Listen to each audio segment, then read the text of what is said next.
If your plumber cut the handle and damaged the trim kit while replacing a Delta cartridge, that's definitely not the usual way to do it. So, here's the thing.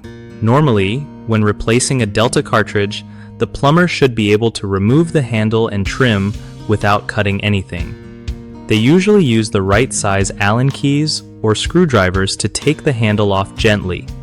If the handle or trim gets damaged, it's often because the wrong tools were used or it got stuck from mineral buildup.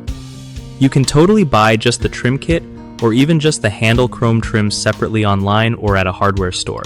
Replacing just that part yourself is doable if you're a bit handy. Just make sure you get the exact model number from your faucet so you don't end up with the wrong piece.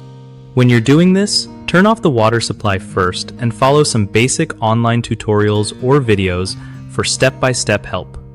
Also, be gentle when removing parts next time to avoid breaking anything else. It sucks you had to pay for repairs that weren't done right the first time, but at least fixing the trim won't break the bank.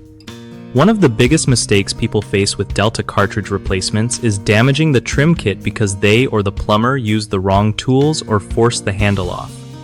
Fix this by always using the correct Allen keys and cleaning any mineral deposits before trying to remove parts. Another common issue is buying the wrong replacement parts because they didn't check their faucet's model number carefully. Always double check that info before ordering. The third problem is paying for unnecessary repairs when just a trim kit replacement would do. Knowing you can buy and install parts yourself can save money and hassle. BigHomeProjects.com is awesome for homeowners needing trusted local contractors who really know what they're doing without the stress. Plus, if you're a contractor, it's a great way to connect with people looking for your skills and get steady work.